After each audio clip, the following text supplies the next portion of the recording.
Hey guys, tonight we drift way back in time. Not to the glamorous age of emperors and gladiators, but to something much slower, quieter, and infinitely more boring. Tonight, you are a Roman postman. Yep, you carry letters. On foot, through mud, heat, and bureaucracy so thick it makes parchment feel soft. The wind smells faintly of olive oil and goat. Your sandals are already giving you blisters, and the day hasn't even started. Your job isn't dramatic. It won't make it into epic poems. No one's going to sculpt your likeness in marble. But without you, the empire's messages don't move.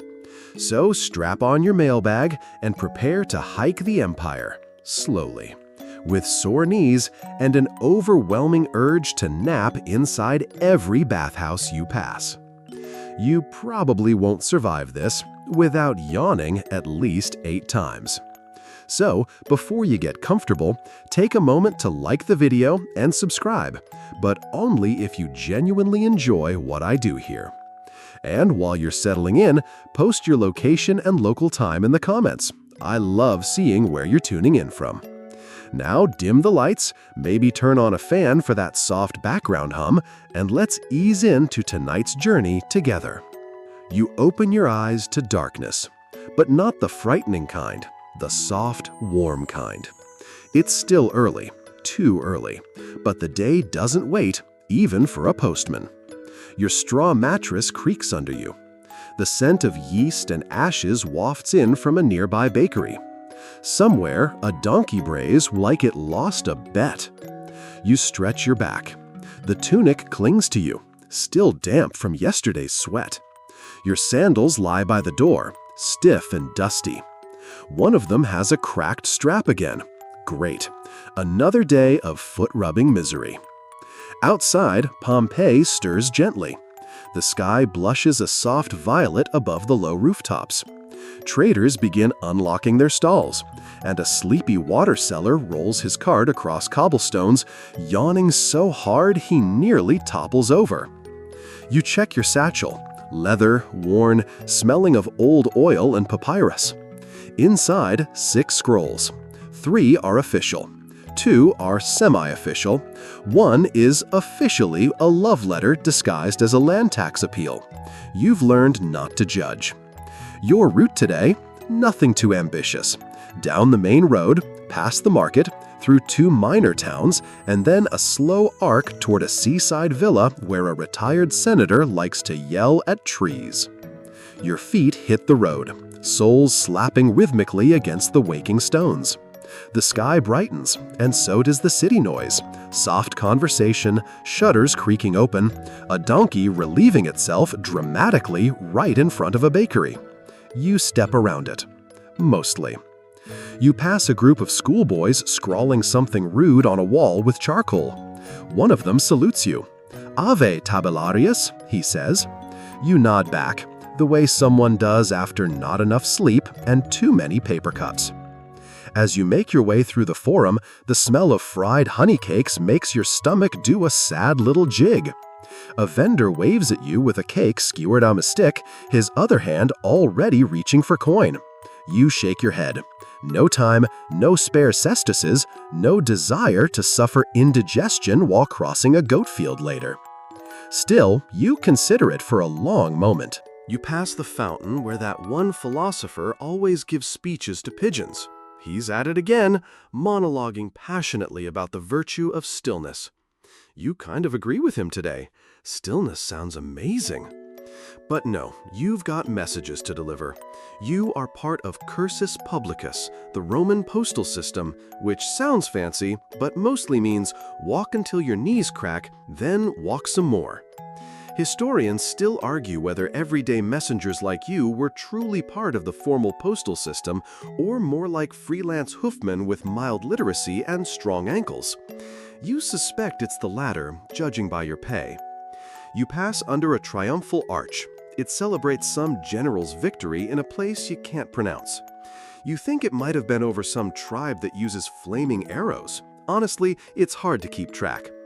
You duck slightly as a pottery merchant swings a jug too close to your head. He doesn't notice.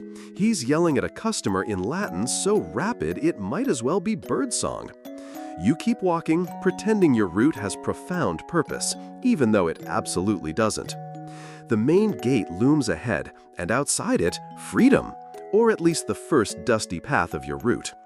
A guard with more helmet than personality gives you a squint. Messenger? You nod. He lifts the gate rope and waves you through without another word. Official business, even if you're mostly delivering birthday invites and mildly passive-aggressive updates from one city administrator to another. The road beyond is lined with tombs. Roman tradition, remind the living how temporary everything is. You try not to make eye contact with any of the carved eyes on the statues. Some of them look judgy. A breeze picks up. It smells of pine resin and donkeys. A comfortable mix, if you've lived with it long enough. You adjust your satchel. It creaks. One of the scrolls is slightly unraveling. You pause, retie the ribbon, and keep going. You pass a boy herding geese. They hiss at you with the kind of intensity normally reserved for political debates. One tries to bite your ankle. You hiss back. He looks offended. Your destination today, 20 miles away, give or take a few hills and detours. You'll rest once, eat twice if you're lucky, and pray to Mercury that it doesn't rain again. You hear a soft rumble behind you. A chariot? No, too light. Probably a cart. You step aside just in time for a wheelbarrow full of fish to wobble past, its driver whistling something off-key. The fish make prolonged eye contact with you. They look almost as tired as you feel. You round a bend and come across a milestone. It's cracked, mossy, but still legible. 7 miles to Stabai. You sigh. The first town. Still far. You glance at the sun. It's climbed higher than you realized. Your back is already damp, and your tunic clings in the worst places. You consider stopping under a tree, but the next town's shade will feel better, earned. A bee buzzes near your ear. You swat it lazily, miss, and nearly drop a scroll.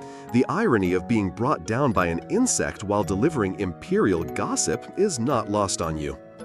You trudge on. The rhythm settles in. Step, step, step. The dusty road crunches beneath your feet. Your brain starts to drift, thinking of cool wine, of fresh figs, of not being a postman. But then your toe catches on a rock and reality slaps back into focus. The first village peeks over the next hill. Whitewashed walls, red tiles, smoke curling lazily from ovens. Someone's roasting garlic. You're starving. You smile, just a little. Half your route is ahead, but half is already behind. And hey, no scrolls lost. Yet. You roll your shoulders as the village of Stabia creaks awake around you. Narrow lanes still moist from early morning dew, dogs stretching in doorways, and laundry already fluttering between windows like bored flags. You're barely halfway through your first scroll, and your legs are already voting for retirement. First stop, the domus of a minor official who once tried to pay you in boiled turnips. You remember the path. Left at the statue missing a nose, right past the tavern that always smells like spilled vinegar and regret. The domus is as plain as ever, a slab of limestone pretending to be impressive. You knock 3 times, not because it's protocol, but because the door is so warped that knocking more risks injury. A slave opens the door, eyes you with the same level of enthusiasm as someone discovering a snail in their wine, and calls back into the atrium. It's the postman again. You're not even the messenger. You're the postman again. Glorious. The official himself emerges a minute later, wearing a tunic far too expensive for someone this boring. His eyebrows look like someone glued small caterpillars to his face. "You're late," he says, even though you're early. Classic. You hand him the scroll. It's a property dispute update that reads like a particularly dull laundry list. He squints at the wax seal and mutters something about it not being the good seal, which you think is absurd because it's literally a stamp of a fish, A majestic fish, yes, but still a fish. As he turns to leave, he says, "Wait here, I have a reply." You internally groan. He disappears into the house, and you stand awkwardly by the doorway. The slave returns and offers you a single prune. It's dry, possibly older than you. You chew it out of politeness, barely. 5 whole minutes pass. You hear what sounds like a heated argument inside, likely about which ink to use, or perhaps which wax smells more authoritative. Finally, he reappears, hands you a fresh scroll, and waves you off like an annoying breeze. You mark the delivery on a scrap of reused parchment. It's got faded doodles of what might be a chicken in a toga. Next stop, the bathhouse manager. He gets mail almost daily, not because he's important, but because he knows everyone's gossip before they do. You find him leaning against a column, shirtless, gesturing wildly with a sponge. "Scroll for you," you say, holding it out. He snatches it like it's a winning chariot ticket and peels it open immediately. His eyes flick across the words. "Ah-ho, so that's why she didn't show up to the banquet." You nod politely, already turning to leave, but he grabs your elbow. "Did you know this came from Naples? They're saying the governor's nephew ran off with a mime." You blink. "That's surprising." "Surprising? It's delightful. Mimes don't usually elope. They usually mime eloping." You manage a smile and extract yourself. He yells after you, "Come back if you hear anything good." As if this is a social call. You follow the path out of town, passing a boy chasing a chicken and an old man yelling at a cloud. Rural entertainment, truly timeless. The road stretches onward, just wide enough for a cart, just crooked enough to twist your ankle if you're not careful. The sun's climbing, and your satchel feels heavier somehow. Scrolls shouldn't gain weight, and yet. As you trudge, your mind starts to wander. Did you remember to double knot the scroll from Pompeii? Was that one still sealed? Historians still argue whether scrolls were always resealed properly during relay deliveries, or if messengers like you sometimes peeked. You're not saying you've peeked, but if someone sends a scroll that smells like cinnamon and the title says urgent banquet details, you're only human. You come to a fork in the road. One side veers uphill toward a farming villa. The other side leads to a cluster of shops and homes clinging to the roadside like stubborn moss. Your list says the uphill one. Of course it does. You climb. Halfway up, your foot skids on loose gravel. You flail for balance, scrolls swaying dangerously in your satchel. A sheep watches you dispassionately from behind a bush. When you reach the villa, your tunic is clinging in all the wrong places, and your thighs are screaming mutinously. You knock. No answer. You knock again. Still nothing. You finally shout, "Cursus publicus, scroll delivery." A window creaks open. A sleepy woman sticks her head out and blinks at you. "Oh," she says, "I thought it was the wine merchant." She disappears. Several seconds later, a boy trots out, hands damp, scroll clutched like it's a frog. "Thanks," he says, and then, bizarrely, "Do you want to pet the donkey?" You decline. He looks disappointed. You descend the hill with extreme caution, regretting every career decision that didn't involve papyrus sorting in a shaded room. A shortcut path takes you past a Roman milestone. This one has been vandalized with a crude drawing of a man falling asleep mid-scroll. You stare at it. It hits a little too close to home. Your stomach growls. The prune did nothing. You dig around in your side pouch. There's half a fig cake from yesterday, slightly squashed. You nibble it like a raccoon stealing someone's leftovers. It tastes like despair and honey. You decide it's fine. The road levels out again, and you spot a familiar roadside shrine to Mercury, patron god of messengers. The statue is missing a nose and half an arm, but you pause anyway. You whisper, "Please don't let me fall in a ditch today." A gust of wind answers, possibly divine, more likely just wind. You step back onto the road just in time to avoid a merchant cart rumbling past, pulled by a mule that looks like it's seen some things. The merchant throws you a pitying look. "Long day?" he calls. You nod. He laughs. "Aren't they all?" You keep walking. The next scroll is for a woman who runs a school out of her atrium. You find her mid-lesson, shouting over a group of children chanting the alphabet like tiny, aggressive senators. She waves you in without pausing. You hand her the scroll. She tucks it into her belt and keeps shouting about the proper use of accusatives. As you turn to go, one of the children sticks out his tongue. You stick yours back. He gasps like it's the greatest scandal of his short life. One more delivery done. You take a breath. The sun is high now, baking the back of your neck. You know you're shiny with sweat, and there's probably a scroll-shaped imprint on your side, but the satchel is lighter. You pass an orchard, the air humming with bees and sun-warmed fruit. For a second, you considered grabbing a plum, but last time you tried that, you got chased by a farmer wielding a rake and a very colorful vocabulary. You trudge on. Another bend, another villa, another scroll. This one's for a woman who collects mosaic tiles and tries to feed you bread soaked in wine every time. You refuse. Every time. She insists. Every time. This time, you just accept. You sip. It's like drinking soggy bricks, but she looks pleased. You take your leave, heart warm, stomach confused. And still, the road winds on. The road hums beneath your feet, warm now, radiating back the heat it's absorbed from the lazy climb of the sun.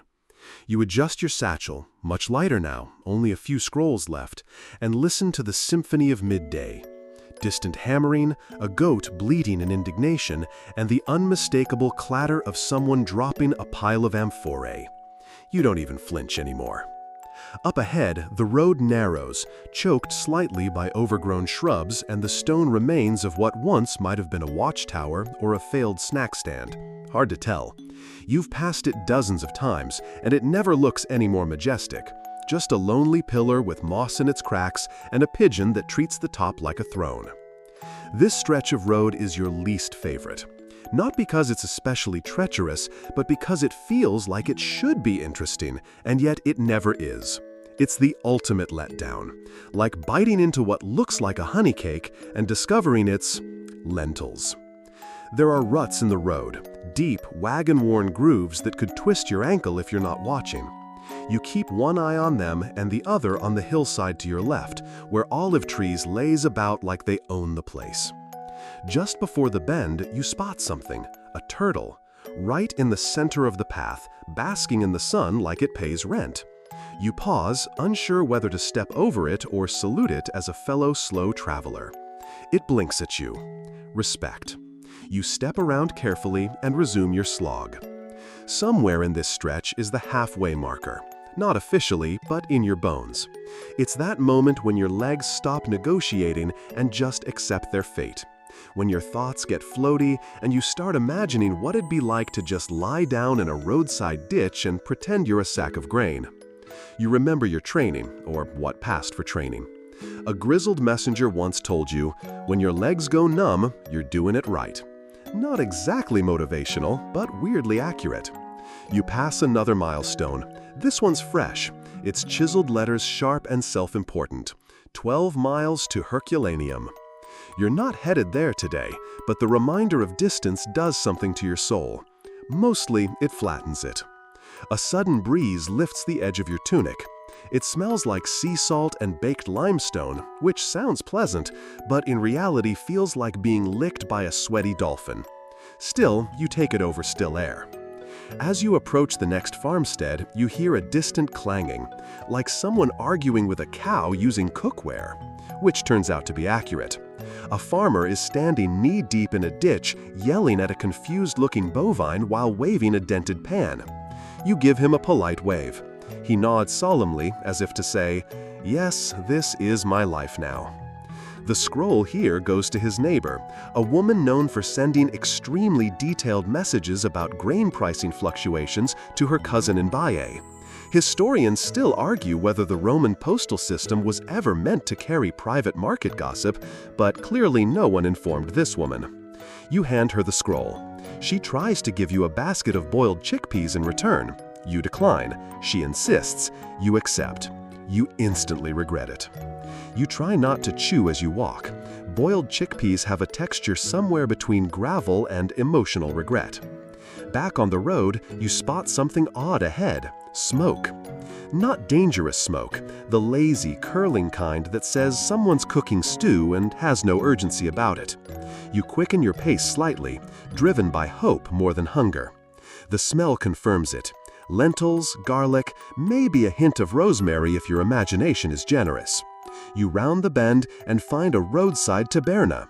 It's barely more than a wooden shack with a tarp roof and a crooked sign dangling from a bent nail. But to you, it's basically a temple. The owner waves. He knows you, he knows everyone. Messenger, he calls. You've got that look, the "I just walked 15 miles with bad shoes" look. Accurate, you say, dropping onto a bench like a collapsed puppet. He slides you a clay cup of watered wine and a small bowl of olives, free of charge. Saints walk among us. You sip, you chew, you nearly cry, from the flavor, which might just be salt, but it feels divine. Any good gossip today, he asks. A mime and a governor's nephew eloped, you say, between bites. He whistles. Now that's a story. I didn't see it happen, just repeating the scroll gossip. Still counts, he says. Want some stew? You glance at the time. You shouldn't. You really shouldn't. But also, your knees are making pleading noises. Just a little, you say. He ladles you a half portion, which somehow fills the bowl to the brim. It's warm, hearty, and only slightly tastes like the inside of a helmet. You savor every bite. As you eat, a stray dog curls up beside your bench and sighs contentedly. For a moment, the road is quiet. Even the sun seems to pause, letting a cloud cut the glare. You close your eyes for a few seconds longer than you should. The dog licks your hand, a gentle reminder that rest is temporary. You finish the bowl, thank the owner, leave a pebble as a symbolic tip, he's used to it, and rise again. Your satchel is lighter, the sun lower. Only 2 scrolls left. The path now turns coastal, hugging the edge of a bluff that overlooks the sea. The air changes, saltier, brisk. You breathe deeply and remember that Rome's empire may be vast, but most of it smells like this: sea and stone and whatever someone's fermenting nearby. As you walk, you pass another postman heading the opposite direction. He's young, too clean, definitely new. He nods at you. You nod back. Neither of you speaks. There's a sacred code among postmen: preserve the silence while it lasts. He disappears around the bend. You keep moving, shoes scraping over uneven rock and patches of worn mosaic from some long-gone estate. Soon, the road dips into a quiet cove, where the villa of your final stop peeks from behind a row of cypress trees. You hear gulls crying, waves slapping lazily at rocks, and the faint whisper of wind passing through cedar branches. You approach the villa gate. It creaks when opened, like all proper gates should. The man who greets you is in his 60s, wearing a toga, sandals, and the haunted eyes of someone who once tried to manage imperial logistics. He used to be important. Now he yells at squirrels. "Scroll for you," you say. He eyes it, grunts, and says, "Did they use the proper wax?" You don't answer. You know better. He takes the scroll, tears it open with ceremonial flair, reads 3 lines, and sighs. "Idiots," he mutters. You wait a beat, unsure whether to leave. He waves a hand. "Go on, boy. The empire won't run itself." You turn and leave. As the villa disappears behind you, a thought creeps into your tired brain. One more scroll. Just one. The final destination, a rest station, a mutatius, where horses are swapped, messengers rest, and gossip travels faster than the carts. It's a beacon, a haven, and it's less than a mile away. Your pace picks up. The ache in your feet retreats under the glow of hope. You start imagining the sound of water in a clay basin, the softness of a stool, the rare joy of sitting without being asked to run somewhere. You round a final curve and see it. A low stone building, smoke rising gently from its chimney. The smell of stew, the sound of laughter. Home for now. The final steps feels ceremonial. You approach the mutatones with the reverence of a gladiator entering the arena. If that gladiator were sunburnt, sweat-streaked, and carrying a half-crushed satchel full of secrets. A sleepy donkey tied to a post eyes you warily. Behind it, a boy is sweeping dust off the porch in slow, unmotivated arcs, like he's punishing the earth one brushstroke at a time. You step up, scroll in hand, and the boy doesn't even look at you. "Another one?" he says. "Last one," you reply. He finally glances up, squints like he's trying to remember whether you're the one who tripped over the olive basket last week, and then jerks his head toward the inner office. You duck into the dimness. Inside, a middle-aged woman sits behind a stone slab desk, quill in hand, surrounded by scrolls tied in every possible fashion.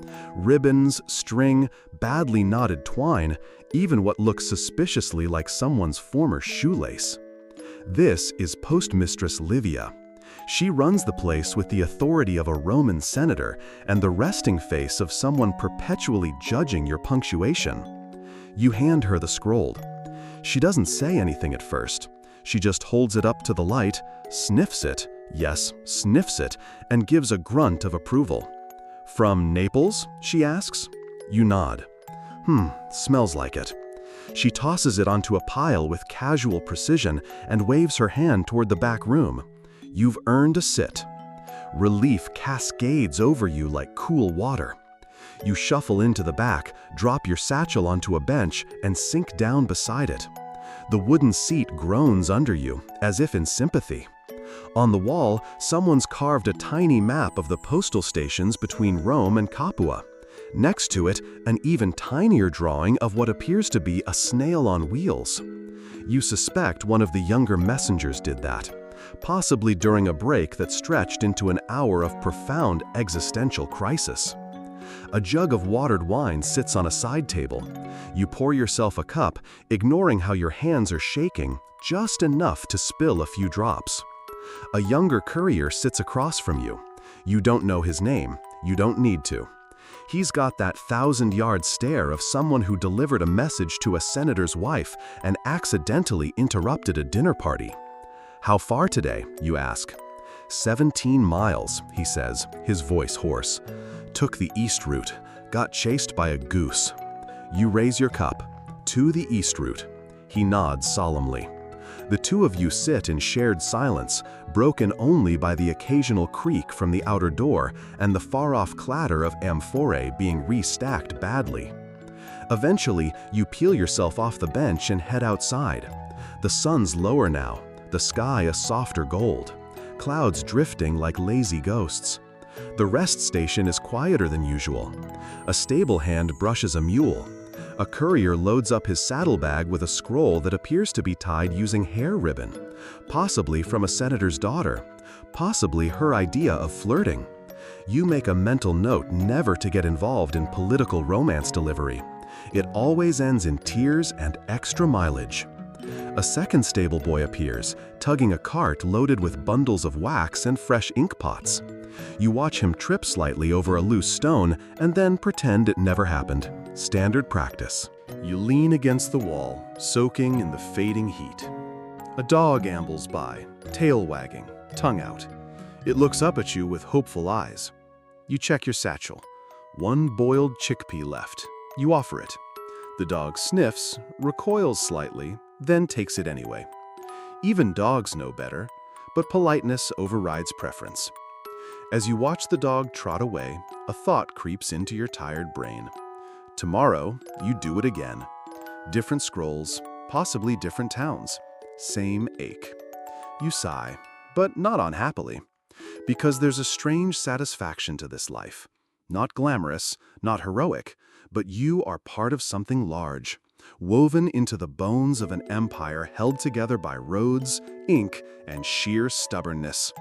Every scroll you deliver keeps some bureaucratic cog turning, some noble's ego intact, Some merchants panic, slightly delayed. Historians still argue whether the cursus publicus was the first truly effective imperial postal system, but there's no debate from where you stand. You see it work every day, wobbling, sweaty, and weirdly obsessed with sealing wax. You head toward the sleeping quarters. They're nothing grand: stone walls, low cots, a single oil lamp per room, and a slightly suspect blanket that smells faintly of goat. But they offer what you need: rest, quiet, and 4 walls that won't ask you to run another errand. You toss your sandals aside, stretch your legs, and collapse onto the cot with the weight of someone who's run out of both scrolls and reasons to care. As your eyes begin to close, you hear the faint sound of hooves in the distance. Another courier, late, dusty, bringing tales of wine shortages or fashion disasters or political scandals involving figs. You smile to yourself. The empire never sleeps. Neither does its gossip. The next morning breaks with an offensive chirpiness. Birds you've never seen before sing songs you do not want. The sky is unfairly blue, and the blanket has somehow coiled around your legs like a wrestling opponent. You emerge slowly, like a reluctant gladiator from under a collapsed tent, and find the world already turning. You wash your face in a shallow basin, the water sharp and cold. There's no soap, just crushed mint leaves and the hope that you didn't sleep with your mouth open. You dress. You shoulder your satchel, now freshly packed by Livia with scrolls that practically radiate smug importance, and you step outside. The road greets you again. Same dust, same slope, same donkey still tied to the same post, looking at you like, "Back so soon?" You check the delivery list. First stop, a scribe's apprentice who lives behind a temple and smells like ink. Again. Second stop, a fishmonger who insists on paying you in sardine gossip. Third stop, the villa of a retired general who once tried to adopt you mid-scroll because you reminded him of a young Caesar. You groan softly. The road stretches on, and so do you. Another day in the sandals of a Roman postman, one step at a time. Just watch out for geese. Your sandals scuff the ground in slow rhythm, a gritty, familiar sound that blends perfectly with the early morning hush. The sky is blushing now, that soft, purplish hue that's pretty to look at, but mostly tells you the sun hasn't yet had its coffee. You pass under an olive tree so gnarled it looks like it's been contemplating life choices for the past century. A raven cackles overhead. It sounds personal. You hoist your satchel higher. This morning's batch of scrolls seems heavier than usual, although that might just be your spine making dramatic commentary.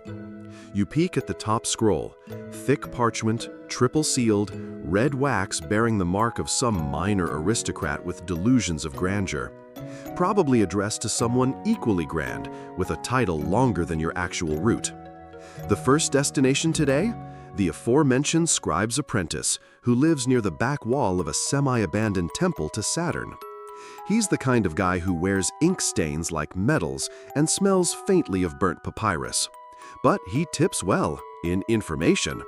Last time he gave you a scoop on a senatorial affair 2 weeks before it made the bathhouse circuit. You pass a few other early risers, a farmer chasing chickens, a child with a basket nearly bigger than her, a woman brushing dust off her doorstep with the intensity of someone who lost an argument last night and is taking it out on the floor. At the temple steps, you see the apprentice already waiting, eyes squinting toward the road like a sailor searching the horizon. "I thought you'd be late," he says. "I thought you'd be taller," you reply, handing over the scroll. He grins, snaps the wax with a dramatic flourish, and scans the first few lines. "Ah, my cousin finally replied. Took him long enough."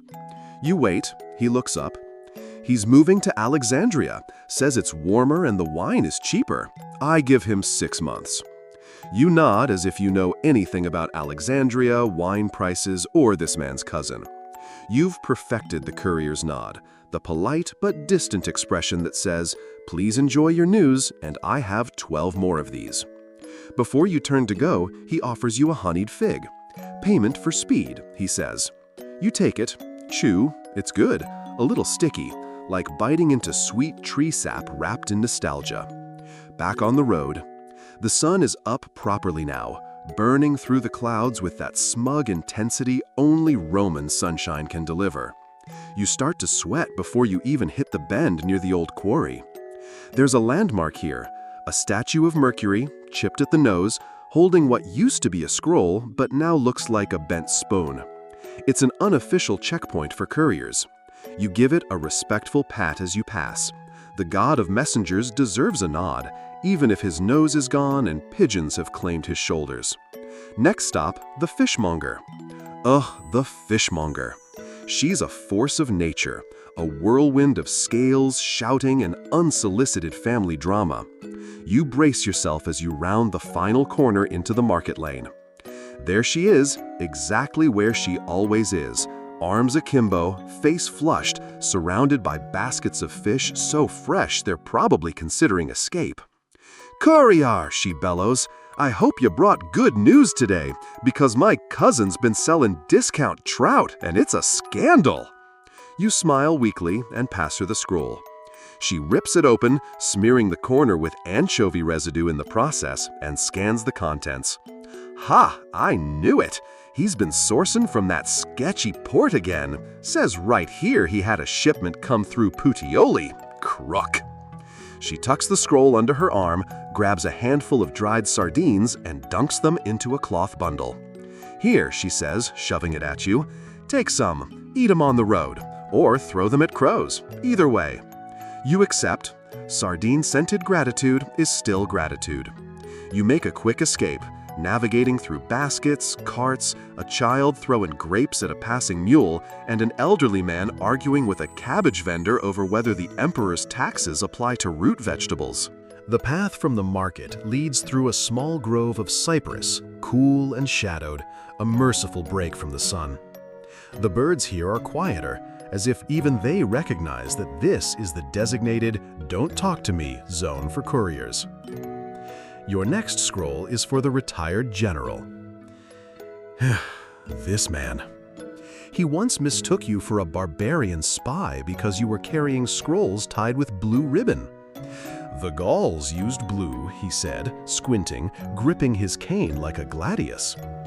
You tried explaining it was just the color Livia had handy.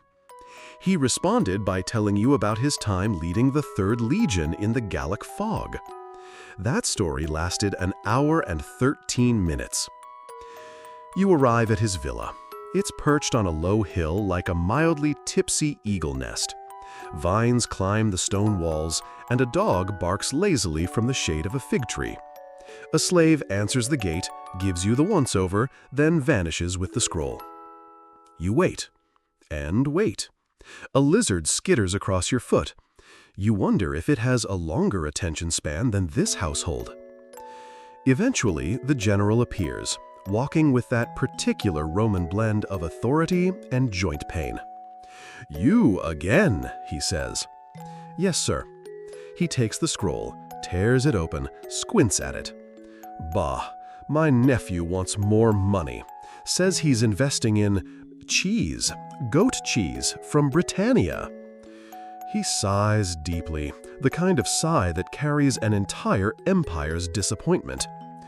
"Did I ever tell you about the time we marched through Gaul with only 3 loaves of bread and an amphora of vinegar?" You consider lying. You don't. "Yes, sir, twice." He squints harder. "I should write a scroll about it. The people need to know." "Absolutely, sir." He nods, turns, and disappears inside, muttering, "Cheese, goat cheese, barbarians." You leave quickly before he remembers the part about the fog again. On the road once more, you munch a sardine and instantly regret it. You wash it down with the last of your water, now about the temperature of boiled soup but still technically wet. The next stretch is long and dry. Your feet begin their familiar chorus of complaints, joined by your knees and, weirdly, your left elbow. You entertain yourself by naming the bumps in the road. There's Caesar's Thumb, Cracked Tooth Rock, and your personal favorite, Toe Breaker Hill. At the top of that last one, you pause to look out. The view is worth it. The road unspools behind you like a ribbon of dust, winding between fields, olive groves, and the occasional sheep that looks like it's judging you. In the distance, smoke rises from a small village, the final stop on today's list. Just 3 more scrolls. One of them for a widow who only reads half her letters and invents the rest. One for a doctor who always asks you weird anatomical questions, and one, oddly, for a traveling actor currently staying at the bathhouse. You descend. The village greets you with the gentle chaos of rural life. Dogs barking, laundry flapping like surrendered flags, a boy chasing a chicken, and a man playing a flute with questionable talent. You deliver the scrolls in rapid succession. The widow barely looks at hers before saying, "Oh yes, I knew he was marrying that girl. I dreamed about turtles last night. It's always a sign." You nod. You don't ask. The doctor asks if you'd like to see a preserved gallbladder. You decline. The actor insists on performing a dramatic reading of his scroll. It's a shopping list. "Tomatoes," he declares, "for the soul." You clap politely. He bows. A pigeon applauds from the roof with a single feather drop. Back on the road, you breathe. Scrolls delivered, back aching, the sun beginning to dip. The wind picks up as you walk, gentle, cool, whispering against your cheek like the gods themselves are saying, "Nice work today, foot soldier of bureaucracy." You smile, because you know, tomorrow the satchel will be full again. But for now, just now, you're light. You trudge into the relay station just as dusk finishes sliding its shadowy fingers across the tiled rooftops. The sky is smeared with deep orange and bruised lavender, like some wine-soaked painter got a little dramatic. Your legs are jello. Your shoulders might actually be stone. And your sandals? Let's just say they've reached the stage of footwear decay known as optimistically still wearable. Inside, the air is thick with the cozy smells of evening. Warm oil, cracked barley bread, someone's goat stew that's either bubbling cheerfully or plotting vengeance. You drop your satchel, now mercifully empty, onto a wooden stool with the weight of divine judgment. "Long day?" asks a stable hand without looking up from polishing a wheel hub that doesn't need it. "No, just an eternity in installments," you reply, unstrapping the sandals like you're disarming tiny leather traps. This particular mutacchio is larger than most, with an actual dormitory and a kitchen that pretends to care about taste. A couple of other couriers nod at you from the benches, eyes glazed in that post-scroll daze. One's picking at a blister. Another stares into the middle distance with the haunted look of a man who's been asked for directions by a patrician's drunk son. You take a seat next to a brazier, heat licking at your ankles. A woman beside you snores softly, a scroll still clutched in one hand like a love letter to exhaustion. There's a rumor floating around that Emperor Hadrian once stopped at this very station years ago during one of his imperial tours. Historians still argue whether the tale is true or just inflated by centuries of bragging stable hands. Either way, someone carved "Hadrian slept here" on the lintel above the main door, alongside a much fainter "So did his horse." You grab a bowl of stew, dipping barley bread into it with the precision of someone too tired to care if it's hot. It is. You burn your tongue. Naturally, that'll teach you to eat with enthusiasm. At the far table, 2 couriers trade stories. One's talking about a scroll he delivered to a senator who insisted on being addressed in verse. The other's laughing about a noblewoman who tried to tip him with a live chicken. "You kept it?" someone asks. "Had to. It followed me for 2 miles. Named it Marcus." You chuckle into your stew. You know Marcus. He's probably still out there pecking at destiny. When the brazier burns low, you haul yourself to the dormitory. There's a free cot. Blankets scratchy, mattress is basically hay in denial, but it's yours for the night. You stretch out, arms behind your head, listening to the creak of timber and the gentle snores of your fellow riders. Sleep creeps over you like a slow tide. But of course, you don't get to keep it for long. You're woken before dawn by the sharp voice of Cassius, the station master, a man whose eyebrows have seen too much and whose scheduling parchment is rumored to weigh more than his conscience. "Rise and ride," he barks. "Scrolls don't walk themselves." You groan. So does the cot, possibly in sympathy. By torchlight, you dress, splash your face with cold water, and shuffle into the dispatch room. Cassius hands you the day's bundle with a grunt. "Special delivery today," he says. "Imperial seal. Goes all the way to Tiber." You blink. Tiber? That's fancy terrain. Villas, poets, retired generals who drink too much wine and argue about Virgil. And a long climb, full of winding paths, smug statues, and rich people who think couriers enjoy compliments about their calves. You open the satchel. Sure enough, the scroll is sealed with gold wax, stamped with the winged thunderbolt of the Imperial Courier branch.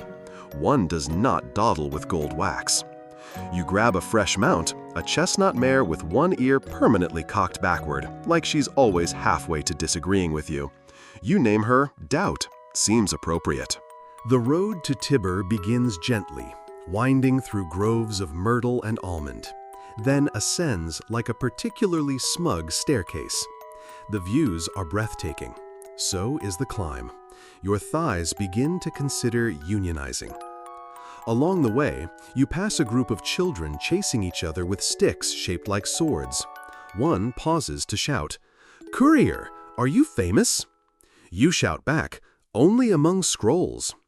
He nods solemnly, as if that makes perfect sense. Further up the hill, you see something strange.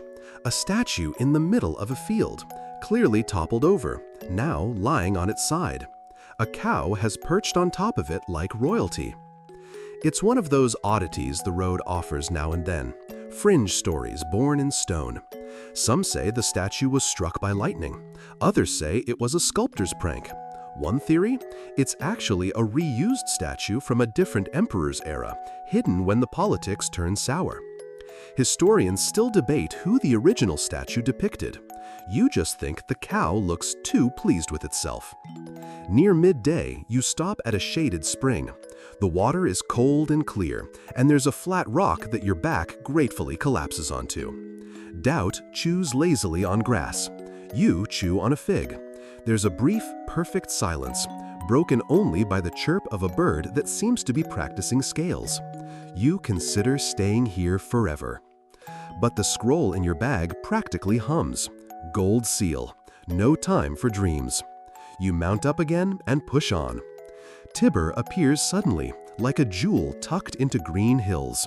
Villas cling to slopes. Marble shines. The road shifts from dirt to carefully laid stone, and suddenly every passing person has clean sandals and opinions about architecture. You follow the signs toward the estate listed on the scroll.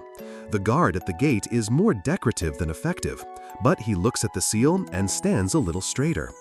"Imperial delivery," you announce. He waves you through like you're Augustus himself. Inside, the villa is absurd. Fountains in places no one needs water. Statues of mythological figures mid-pose, all cheekbones and drama. A peacock eyes you from a rooftop, probably judging your satchel. You're led into a shaded courtyard, where a man in a pale toga sips something from a silver goblet and fans himself despite the breeze. He takes the scroll with a bored look, snaps the seal, reads for 10 seconds, and grunts. Then he nods at you. Efficient, you people always are. You wait for a coin, or even a nod of thanks. Instead, he waves you off with a flick of the wrist. Typical. As you step back into the sunlight, you glance down the hill and see the whole valley stretched below you. Roads like veins, couriers like blood cells, racing news, keeping this big, ridiculous empire alive. You take a deep breath and begin the long ride back. There's always another scroll. There's always another story. Even when your legs protest. Even when the sardines are cold. Even when the general remembers the fog again. You're not even halfway back from Tiber when it starts raining. Of course. The kind of rain that doesn't fall. No, that would be too simple. This stuff seeps out of the air, a constant misty whisper that sneaks into your cloak, clings to your eyebrows, and makes your socks feel like someone boiled them in pessimism. Doubt, your ever mildly offended mare, is not pleased. Her ears, both of them now, are turned back in unison, broadcasting loud and clear, "I told you this would happen." You squint through the downpour, guiding her carefully along the edge of the path where the stone's less slick. The cart ruts are filling with water, becoming small rivers where unfortunate frogs are now clinging to hope. This stretch of road between Tibur and Rome is infamous among couriers. Not for bandits, not lately anyway, but for how boring it is in wet weather. Flat terrain, identical trees, and puddles that all look like they're plotting your downfall. Still, there's a silver lining. You've got an unexpected delivery. Yes, another scroll slipped into your satchel at the last minute by a winded junior scribe waving a wax-stamped letter and yelling, "Urgent, must reach the Floralia compound by sundown." Of course it must. So now, soaked to the collarbone and roughly 3 grapes short of cheerful, you're trudging toward the countryside villa of a former actress turned priestess. She's part of the Florales, the cult of Flora, goddess of flowers, spring, and inappropriate festival behavior. This should be fun. As you round a muddy bend, you spot it, an elegant stone wall covered in creeping roses, glistening now with rain like the garden decided to show off. The gate is open, guarded by 2 young men in tunics so vibrant they probably break curfew. You announce your presence, and one of them disappears with the scroll, while the other offers you a fig-stuffed pastry. "Courier's toll," he says, with a wink. You accept. It's warm.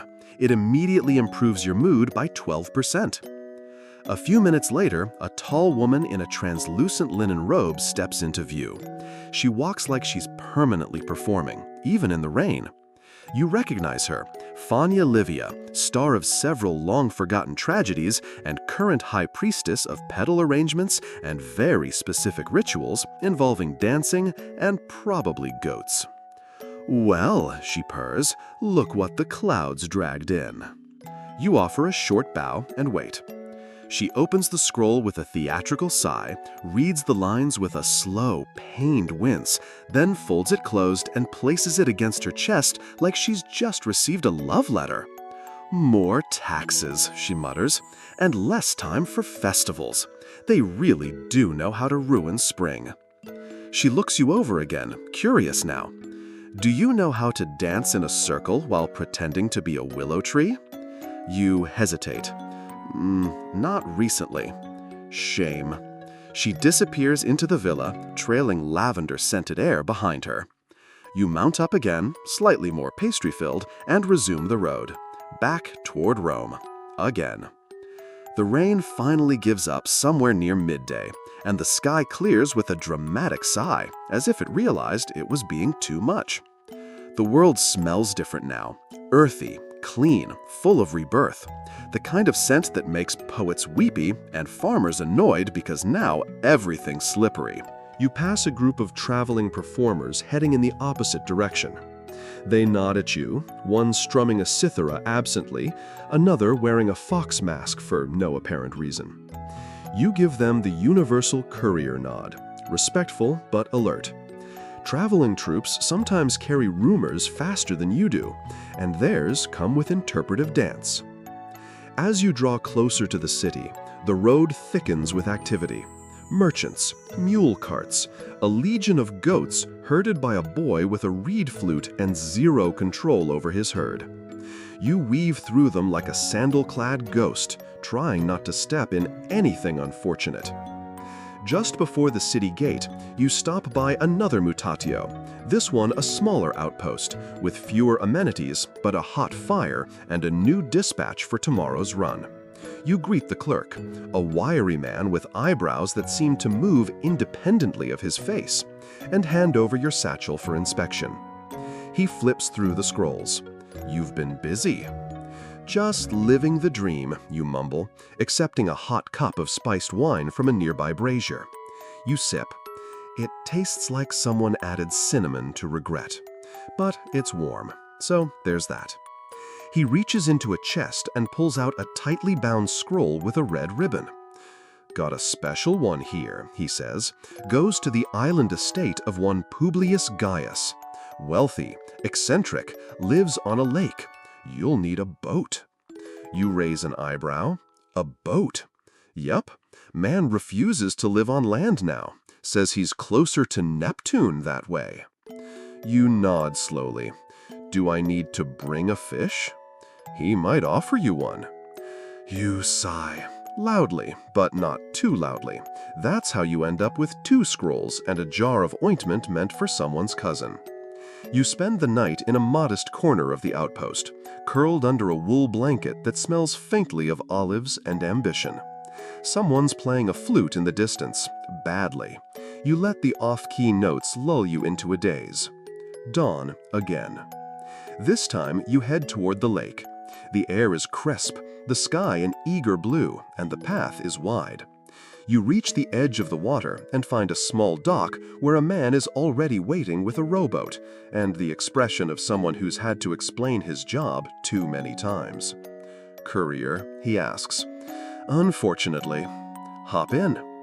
The lake is smooth as glass, reflecting the sky like it's showing off. You drift across it, scroll in lap, watching herons stalk the shallows and dragonflies skimming the surface like tiny chariots. The island comes into view. It's small, just a villa, some gardens, and an enormous statue of Neptune that's either majestic or overcompensating. Publius Gaius greets you barefoot, wearing a tunic covered in shell embroidery. His beard is wavy, his eyes are wild, he smells faintly of brine. "You bring word from the land?" "I bring taxes," you reply. He sighs. "Always with the taxes. The land never sends wine." He reads the scroll anyway, nods once, then looks at you thoughtfully. "You have kind eyes," he says.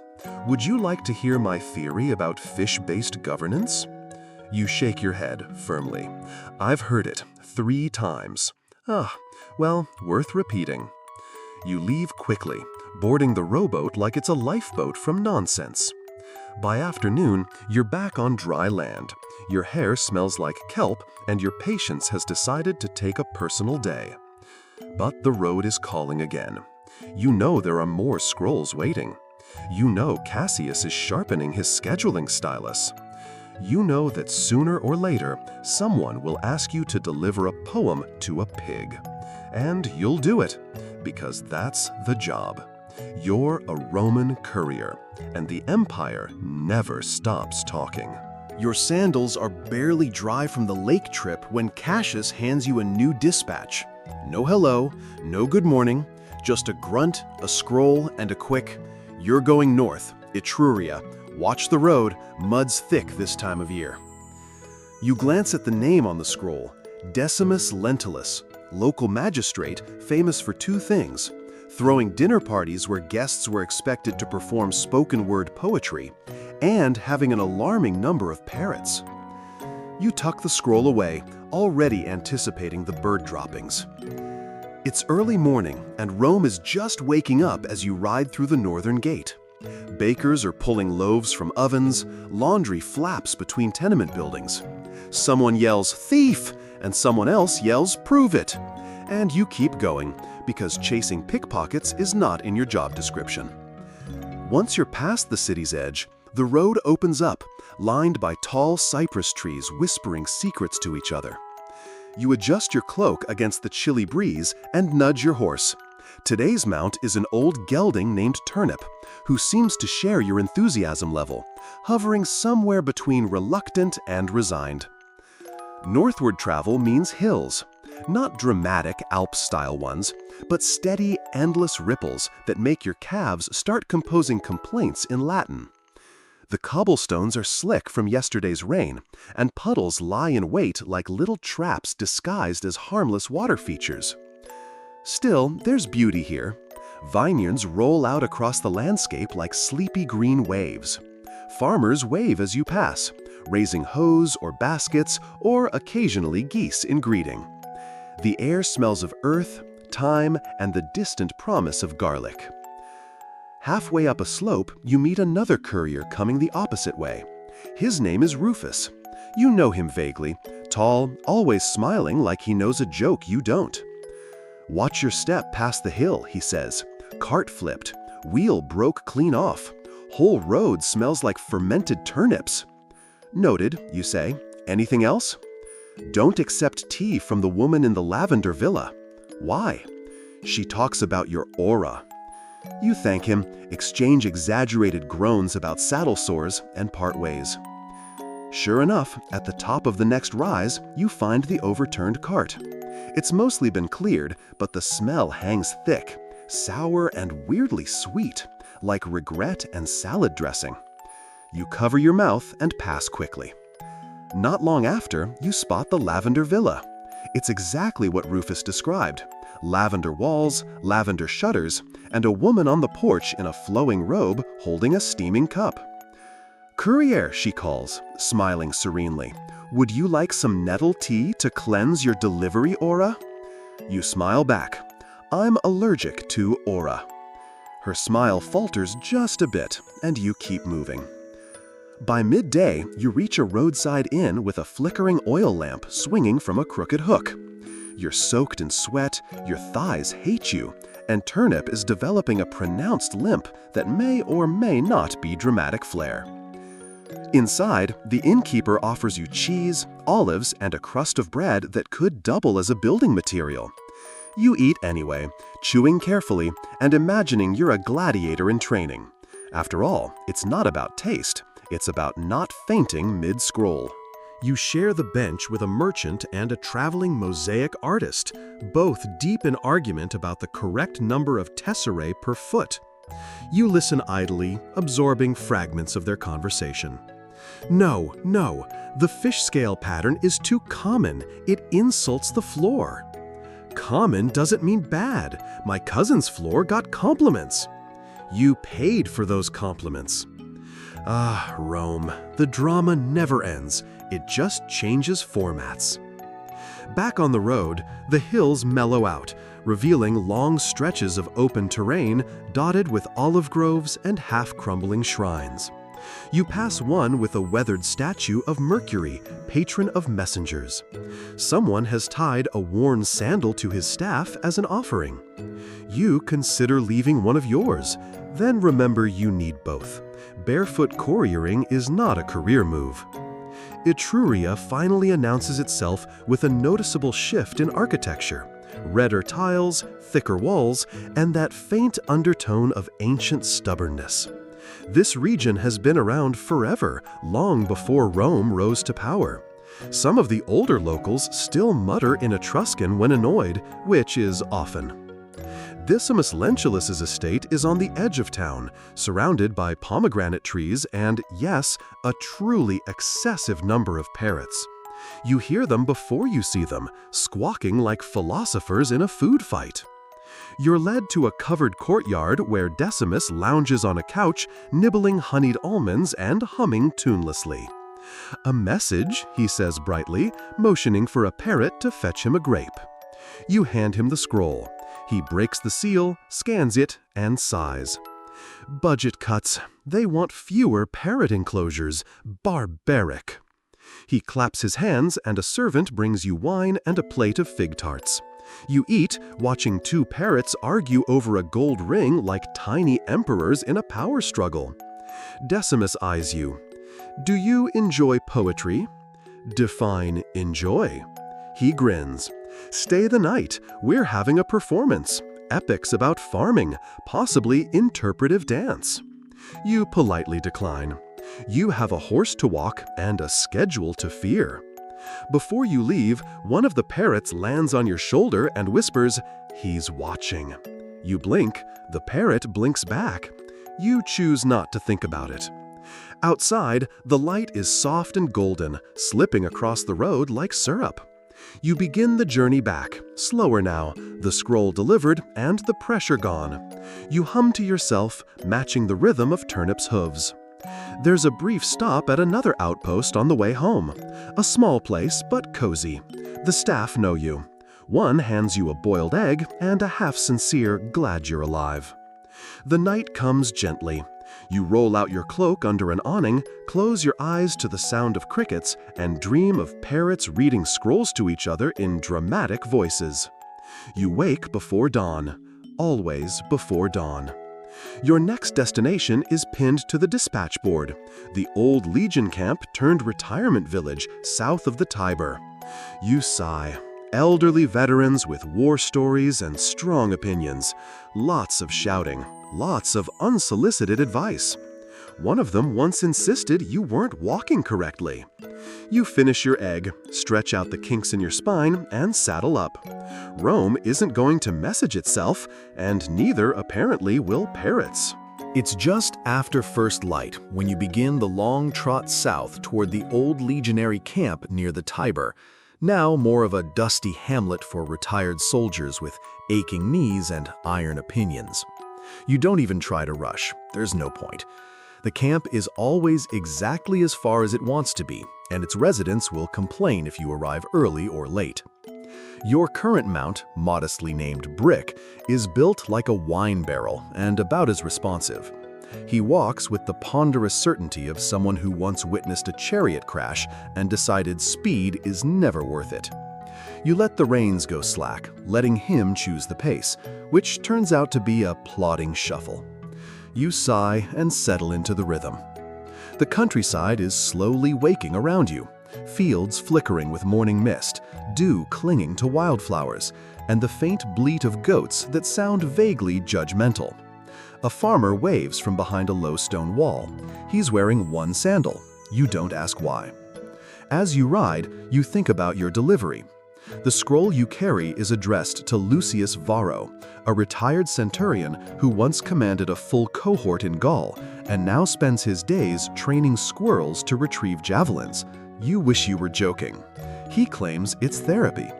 Historians still argue whether Roman veterans commonly domesticated animals or if Varro is just uniquely determined.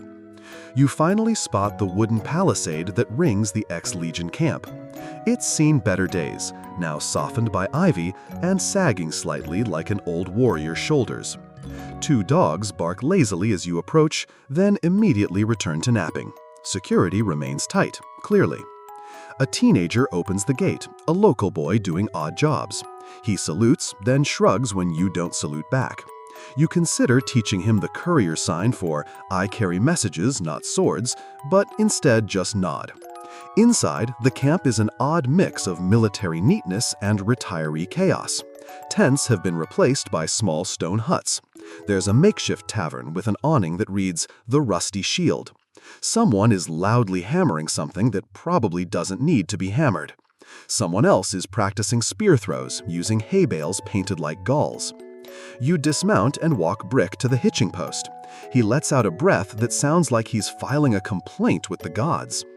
You find Lucius Varro behind his hut, shirtless, gray-haired, and balancing on one foot while directing two squirrels through what appears to be an obstacle course made of spoons and rocks. "Courier!" he shouts without turning. You blink. How? You walk like someone who once delivered a scroll to a senator and instantly regretted it. He's not wrong. You hand him the scroll. He snatches it up, reads the contents aloud, because, of course, and nods grimly. Draft notice for training exercises. They want retired centurions to consult. He looks up, eyes blazing. "I haven't consulted since the great mudslide of 112. You make a polite noise, somewhere between sympathy and "please don't tell me what the mudslide involved." He gestures to a stool. "Sit, you'll eat before leaving. It's tradition." And just like that, you're sitting across from a man who's seen too much, drinks mead like it's a vitamin, and insists on sharing at least one grisly battlefield memory involving a goat. You chew on a surprisingly good barley cake while he explains how squirrels are superior to pigeons for message carrying because they improvise. You nod slowly. You consider asking for sources. You don't. By the time you mount Brick again, Varro has offered you a makeshift nut pouch in case you meet a recruitable squirrel. You accept it with the dead eyes of someone who knows this isn't the weirdest gift you've received. Back on the road, the sun's higher now, and so is the temperature. The dust rises in soft clouds behind you, swirling gently before falling back down. The day has settled into that lazy Roman warmth, where the air feels like baked parchment and everything moves at half speed. You pass a shepherd napping under a tree while his sheep wander in orderly chaos. You pass a shrine to Mars with fresh figs left at its base, probably from a local hoping for strength, or maybe just trying to bribe the weather. By early afternoon, you reach a way station, Moncio, with a tiled roof and a porch strung with drying herbs. It smells of sage and wet sandals. You leave Brick in the care of the stable boy, who doesn't look old enough to pronounce gelding, and step inside. The interior is dim, cool, and full of murmuring voices. A cook waves you toward a small table and sets down a bowl of lentil stew before you even speak. You wonder if you've become recognizable, or if your stomach just entered before you did. Halfway through your bowl, you overhear two travelers discussing the theater scene in Rome. The actor from last year's Saturnalia play? He fell off the stage, became a priest. A priest? Well, he landed in the lap of a Vestal Virgin. Divine appointment. You quietly finish your stew. A new dispatch arrives just as you're preparing to nap. The clerk walks over, scroll in hand, looking sheepish. This one just came through. Urgent. Of course it did. You break the seal and read the name. Marcus Vibilius Gallus. Location, edge of the salt marshes. Purpose, message concerning estate flood planning. You blink.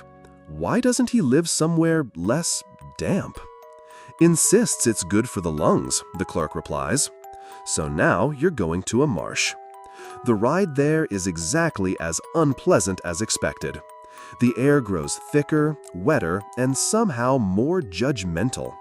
Gnats gather around your face like they've scheduled a performance. The road turns into packed dirt, then into questionable planks, then into something that can only be described as suggestively solid. You finally spot the estate, a stone house built atop stilts, perched like a heron above the swamp. Water laps gently below. There are ducks, everywhere, watching. You tie up Brick, who looks deeply unimpressed, and tiptoe across the wooden walkway. Your feet make wet thunks, and you can't shake the feeling that the boards are trying to memorize your weight. Marcus greets you on the deck, holding a cup of mushroom broth. "Courier," he says brightly. "Did you see the carp? We have a very opinionated one near the back stairs." You hand him the scroll. He reads it and frowns. "They want me to redirect the runoff toward the villas? That's absurd. The egrets would riot." You make a neutral sound. He peers at you, suddenly serious. "Have you considered the spiritual benefits of mud?" "Daily." He nods solemnly. "Good. The empire endures." You leave before he starts naming ducks. By the time you return to the main road, the sun is setting in a slow orange blaze across the sky. Your boots squelch. Brick is coated in something green and unidentifiable.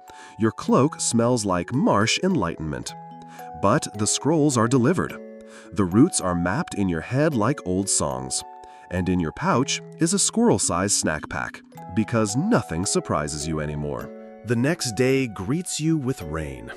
Not a soft, poetic drizzle, but a relentless sideways assault of droplets that feel like tiny, cold insults from Jupiter himself.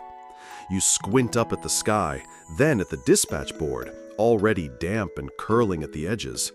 Today's assignment? The harbor town of Ostia. Ah, Ostia, the ancient heart of Rome's grain trade, a place where fish outnumber philosophers and the wind smells of salt, rope, and disappointment. You pull your cloak tighter, knowing full well it won't help. Your new mount, a speckled gray horse named Pebble, is surprisingly chipper. Pebble trots with purpose, utterly unaware that your socks are now their own aquatic biome. You settle into the saddle, resigning yourself to a day of wet. As you ride, the scenery shifts from olive groves to marshy fields to the flat sprawl of trade roads. Wagons groan under sacks of wheat and amphorae of oil. Merchants in too large hats yell about prices. You pass a group of performers juggling in the rain, undeterred. One of them drops a torch and just keeps juggling as if gravity made a mistake. By the time Ostia's gates come into view, the rain has eased, but now the mud has staged a coup. You nearly lose a sandal dismounting. Pebble snorts like he's unimpressed with the terrain and maybe your life choices in general. Inside the city, chaos hums like a background symphony. Sailors shout from docked ships. Vendors hawk fish that are somehow still twitching.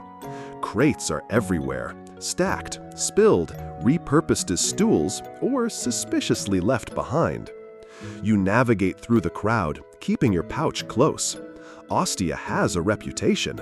You once watched a pickpocket get robbed by another pickpocket mid-theft. Elegant work, honestly. Your destination is a merchant villa near the main quay. You spot it easily. It's the only building with a marble dolphin fountain and a servant who looks like he's holding a towel purely to judge people with it. "Scroll for Tulia Septima," you say. He raises one eyebrow. She's bathing. You gesture to the scroll. Maybe she's bathing in anticipation of this very scroll. He disappears inside.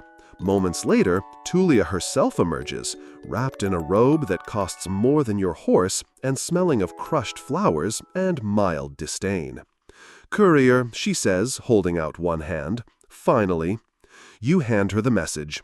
She opens it, reads, and sighs in dramatic soprano.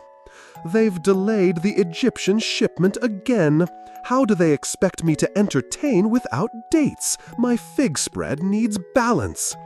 You resist the urge to ask if she means social balance or flavor profile. Instead, she presses a few coins into your hand and waves you away. "Be careful near the docks," she calls. "Someone tried to sell me a haunted eel this morning." You don't ask. Back outside, the rain returns in drizzles, the kind that get into your sleeves and make you question everything. You stop for a brief moment under an archway, where a group of boys are playing knucklebones. One offers to bet you double or nothing that he can bounce a piece off your forehead and catch it. You politely decline. Heading towards the dock, you hear singing, half a dozen men unloading amphorae in perfect harmony. Their song is about wine, women, and something involving a goat that doesn't rhyme in Latin. You admire their enthusiasm.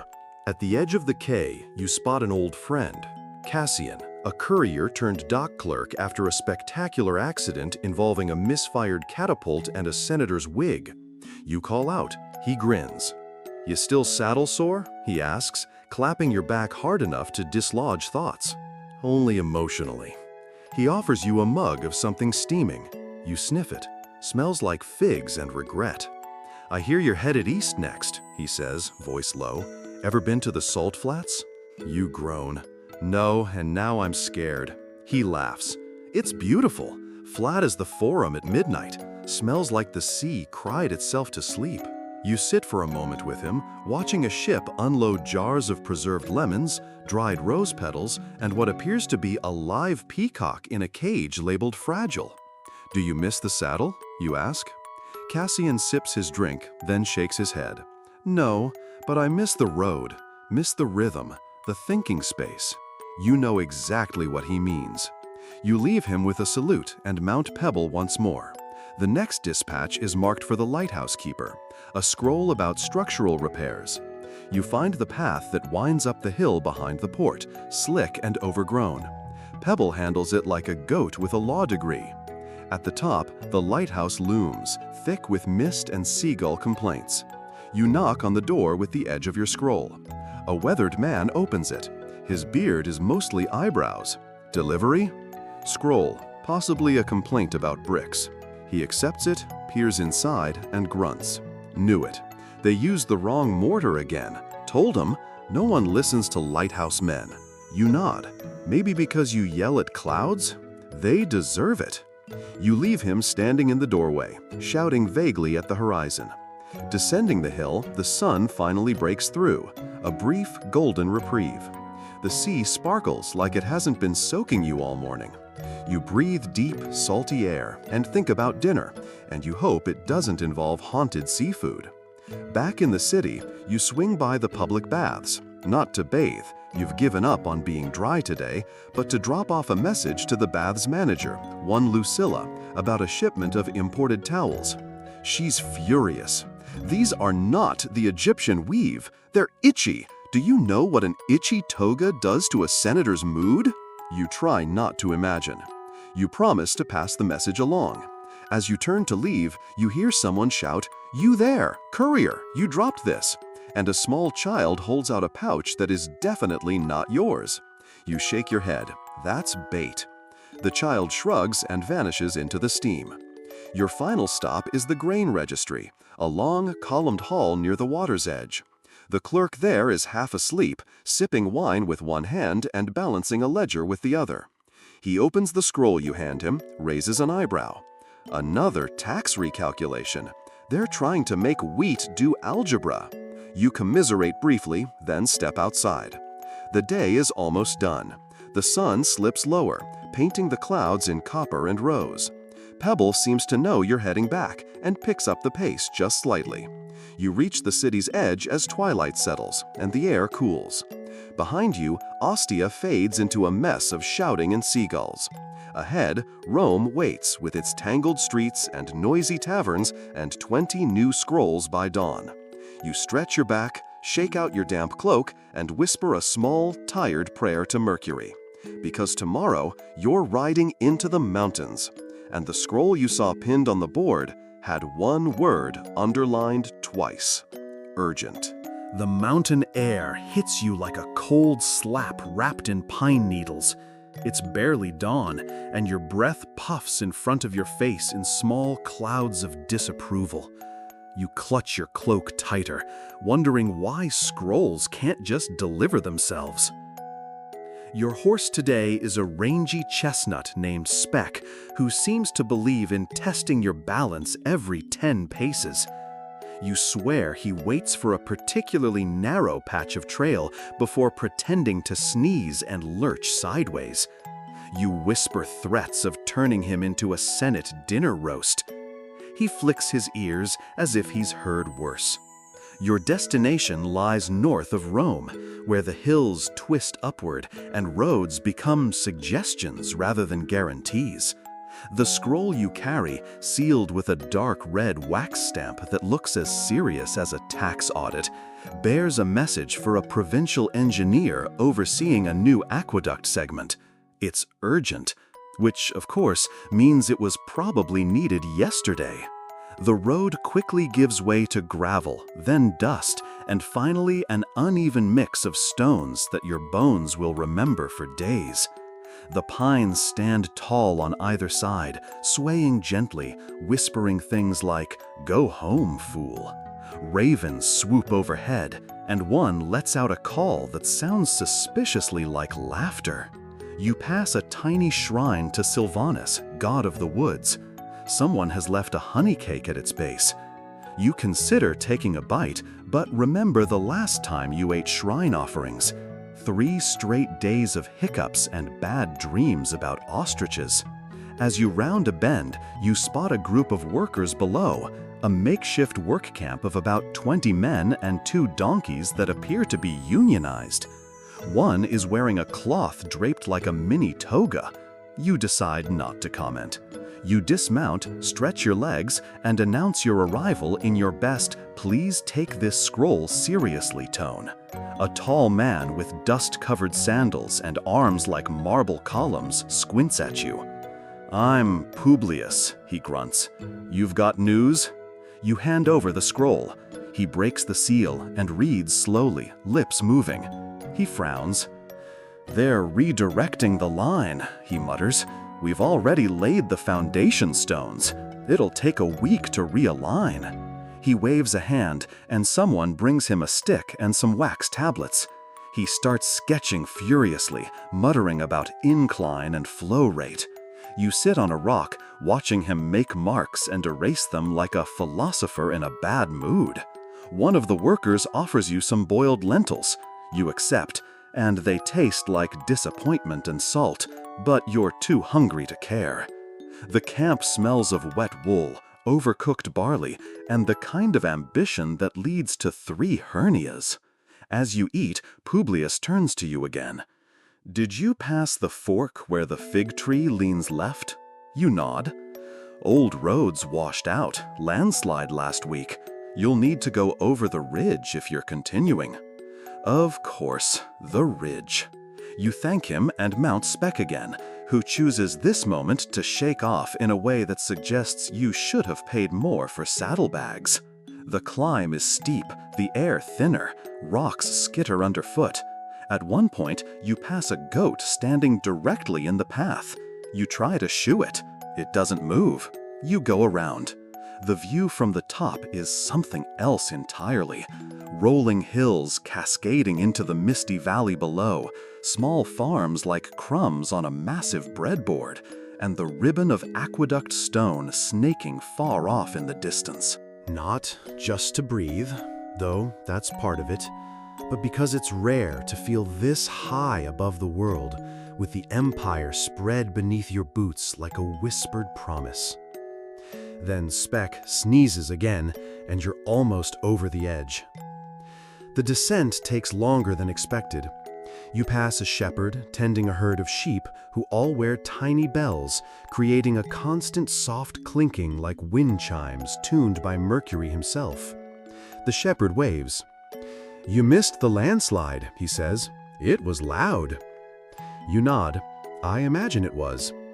He squints at your saddlebag. "You delivering anything cursed?" "Just plumbing advice." Same thing. He's not wrong. Midway down, you stop by a crumbling outpost, long abandoned, now used mostly by travelers for rest. Inside, you find dry hay, a few carved initials on the stone walls, and a rat that looks offended you've disturbed his morning stretch. You rest a while, eating the hard cheese from your pouch and trying not to think about how much of it smells like sweaty sandal. You finally reach the valley floor just before midday. The forest opens up into fields, gold and green, with rows of vineyards stretching like polite invitations toward a nearby villa. Your next scroll is for the landowner, one Marcus Fabius Tullus, regarding the status of aqueduct access. You find him sitting beneath a grape arbor, sipping wine that probably costs more than your annual saddle budget. He gestures lazily as you approach. "Courier, welcome to civilized terrain." You hand over the scroll. He reads it, frowns. "They want a levy to build a side channel? Preposterous! I already pay temple dues and public feast tithes. What do they think I am, made of denarii?" You resist the urge to mention the jewel-encrusted cup he's holding. "I'll write a rebuttal," he says. "Can you carry it back?" You nod, inwardly groaning. He hands you the response in a few minutes, a new scroll sealed with his personal crest, a lion eating a cask of wine. Subtle. You tuck it into your pouch and prepare to ride, but Marcus stops you with a raised finger. "Would you care for a sample?" he asks, offering a small amphora. "Our latest vintage, only mildly cursed." You hesitate, then accept. The wine is shockingly good, fruity, dry, and infused with something herbal that makes you feel just a little less damp and sore. As you ride away, you wonder if you'll regret it. Only mildly, you decide. The road bends toward a small village next, your last stop for the day. The scroll here is addressed to the local prefect. Nothing fancy, just a routine census update request. The village consists of 10 homes, 1 shrine, and a tavern with a crooked door. You find the prefect in the tavern, naturally, arguing with the baker about the moral integrity of date rolls. When you deliver the scroll, he sighs. "More forms. I've already counted everyone twice, even the goats. There are 9. "You counted them twice?" "Can't be too careful." You leave him to his moral pastries and head back toward the main road. The sun is dipping low again, painting the hills in soft, sleepy hues. Speck slows his gait, sensing the return to familiar ground. The shadows grow long, the trees hum with birdsong, and the wind has settled into a sigh. You pass that same fig tree, leaning left, the one Publius mentioned, and pat its bark gently. You're starting to develop a fondness for things that stay in place. The final stretch back to Rome is quiet. No carts, no noise. Just you, Speck, the occasional hoot of an owl, and the faraway glint of aqueduct arches catching the last of the light. By the time the city's edges appear, the stars are waking up, blinking one by one into place. And you? You're still upright, still thinking in miles and messages, and still carrying that scroll with the lion wine seal. Because, as every courier knows, nothing ruins sleep like an undelivered message. Rome welcomes you back with a foggy dawn and the sound of someone swearing at a chicken. You're not sure who's winning. You rub sleep from your eyes, stomach growling, and stretch in the direction of the nearest popina, a street-side food stall promising bread, cheese, and something vaguely meat-like. The vendor, a woman with a gap-toothed grin and arms like amphorae, tosses you a hunk of flatbread before you even speak. "Courier breakfast," she says, "on the house, if you deliver this to my cousin by the fountain near the Subura." You nod, mouth already full. She tucks a folded note into your pouch, wrapped in oilcloth and scented with garum. Possibly a love letter, possibly a grocery list. With cousins in the Subura, it's best not to ask. You check the dispatch board while still chewing. Today's orders are light on scrolls, but heavy on errands. You've got deliveries to odd places: a perfumer, a playwright, a temple scribe, and, most troublingly, a retired general with a fondness for public arguments. Speck is resting after yesterday's mountain journey, so you're on foot today. Your boots thank you, your knees do not. You start with the perfumer, a young man named Sextus who insists his workshop is a sanctuary of the senses. It's also a cloud of something that smells like flowers and very determined citrus. Sextus flutters toward you, wiping his hands on a purple cloth. "Aha! The oils from Alexandria?" he asks. You hand him the wax-sealed scroll instead. He pouts. "No oils," he sighs. "Only more taxes. I swear, if the Senate charges me one more denarius for importing rose petals, I'm moving to Gaul." You try not to laugh. The idea of this dainty man in Gaul, surrounded by mud and mustaches, is comedy gold. Sextus does at least offer a dab of his newest scent on your wrist. He calls it Echo of Venus. It smells like lavender, rainwater, and ambition. You smell vaguely like a noblewoman for the rest of the day. Next, you wind your way down toward the theater district. Rome's playwrights are either drunk, asleep, or ranting at marble busts. Today's recipient, a playwright named Terentius, is all three. You find him pacing outside the theater, dressed in a stained tunic and one sandal. "Is this the scroll from the critic?" he asks. You check the name. It is. He groans so loud, birds flee the rafters. He hated it, didn't he? I haven't read it. I can tell from your expression. You didn't know you had an expression? Terentius slumps against a pillar, then perks up suddenly. Wait! What if he hated it ironically? That could work. Tragedy disguised as failure. Brilliant! You leave him mid-soliloquy, arguing with a nearby cat that he insists is a reincarnated rival.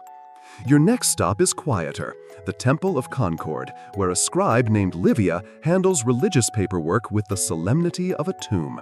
You hand her a scroll about festival scheduling. She accepts it with a nod so small it might have been a neck spasm. "Too many festivals this season," she mutters, scanning the parchment. "We'll need to move Saturnalia back a day." People won't like that. They'll survive. You're not convinced. Before you leave, she hands you a tiny wax tablet. For the augur's apprentice, you'll find him feeding pigeons. Of course you will. You trek toward the forum, where the apprentice in question is tossing crumbs with the intensity of someone attempting to divine tomorrow's weather from bird hiccups. You hand him the tablet. He squints. "I predicted this," he says, completely straight-faced. Back to the Subura now, where noise lives permanently and smells compete for dominance. You find the cousin of the food vendor exactly where promised, by the fountain, elbows deep in olives, arguing over whether his neighbor's cat is a spy. You pass him the oil-slicked note. "Tell her I said yes," he says, then pauses. "Actually, tell her I said no, then yes." You raise an eyebrow. "She'll know what it means." You suspect no one knows what it means, but you nod and keep walking. You're nearly back when someone calls out, "Courier!" from behind a market stall. It's an older woman, draped in shawls and mystery. She holds out a scroll. "For the general," she says. "He'll pretend he doesn't want it, but he does." You accept it, feeling the weight of drama already. The general in question, Gaius Antonius Crispus, lives in a villa 2 streets up from the Palatine Hill. Known for once defeating an entire rebel band without unsheathing his sword, just bored them into surrender with war stories. When you knock, he answers in full armor. You blink. "Training," he says flatly, gesturing behind him where a group of shirtless young men are doing squats in rhythm to him yelling Latin war poetry. You hand him the scroll. "Bah," he snorts, "probably another complaint. Everyone complains.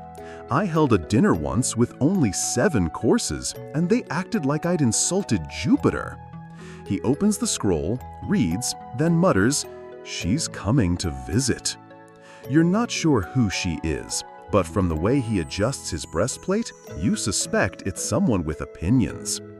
"Tell her I'm honored," he says, softer now, then quickly adds, "but also tell her I won't change the guest list." You agree. You don't even know what the guest list is. Back on the street, your pouch feels a little lighter. You've got 1 scroll left, a routine update to the census office, which you'll drop off at the end of the day. But first, food. You stop by a fig vendor, buy 3 slightly overripe ones for a single coin, and savor the soft sweetness as you walk. A child runs past laughing. A dog chases the child. A chicken chases the dog. Rome never gets old. As you chew, you notice a mural freshly painted on the side of a building. A stylized courier, exaggerated legs pumping forward, scroll in hand like a torch. Below it, the words, "The Empire moves on parchment." You chuckle. Kind of true. The census office is, as always, grumpy. The clerk takes your scroll, barely looking up. "I'll file it tomorrow." You know he won't. As you leave, you notice the sunset creeping down the side of the Capitolian Hill, warm and syrupy. The sounds of the city settle into that in-between buzz. Too late for labor, too early for parties. You find a bench under a tree and let yourself relax for a moment, listening to leaves rustle and sandals slap cobblestones nearby. Someone plays a flute in the distance, a lazy tune you can't quite place. Speck is likely napping in the stable. You'll join him soon. But not just yet. Because even in stillness, you're part of the city's rhythm. Even off-duty, you carry the pulse of Rome. And tomorrow? You'll wake up and do it all again, with olives, pigeons, and maybe a general's argument about dessert courses. Your morning begins not with a rooster crowing, but with someone loudly reciting Virgil outside your window. You crack one eye open to see a young orator practicing his lines, waving his arms like he's fending off bees. You sigh, roll over, and decide to ignore him, but your bladder disagrees. So you rise, stretch, and prepare for another full day as Rome's most underappreciated civil servant. You pick up your satchel and check today's assignments. A short list, mercifully, but not without quirks. A delivery to a bathhouse administrator, a scroll for an aging mosaic artist, and, oh joy, a packet for a senator's wife who lives to ask urgent questions about her neighbor's fig tree.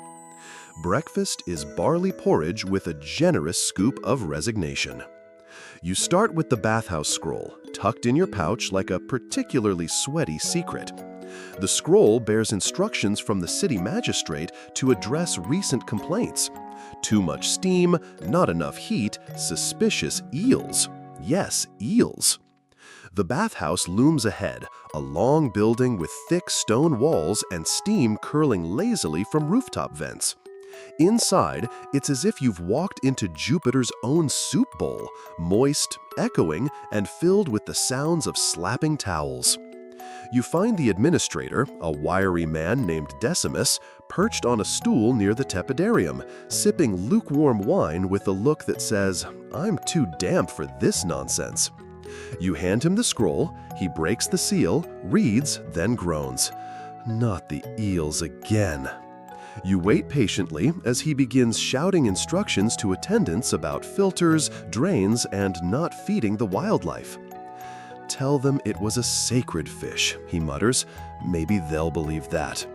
You nod solemnly, as if this is the first time you've heard someone blame religious symbolism for hygiene issues. Back on the road, your next destination is the studio of Titus Varro, a once renowned mosaic artist whose eyesight now mostly fails to distinguish between a dolphin and a turnip. His studio is near the Aventine, tucked between two bakeries, one legal, one questionably legal. You're greeted by a cacophony of tile clinks and a very elderly man humming off-key. "Titus Varro?" you ask. He turns, squinting. "That depends. Are you a tax collector?" "No." "Then yes." You pass him the scroll. It's from the Temple of Mars, commissioning a new floor mosaic. He reads it slowly, one hand tapping a rhythm on the table. "A raise riding a chariot? That's what they want. I did that 30 years ago. It looked like he was falling off. Maybe try it with fewer goats this time." He laughs, loud, wheezy, joyful. "Smart courier. Want to apprentice?" You politely decline. He waves you off with a smile, already pulling colored stones from a basket. "They'll argue over whether it's Mars or Bacchus again," he mutters. "Historians still don't agree on that mosaic in the Senate atrium." You leave him humming a hymn to Neptune, though you suspect the lyrics are mostly made up. Next stop, the home of Livia Sabina, wife of Senator Piso and neighborhood expert on figs, gossip, and whether Jupiter approves of your tunic color. You steel yourself. Her villa is pristine, gates polished, and two peacocks strut along the path like entitled feathered senators.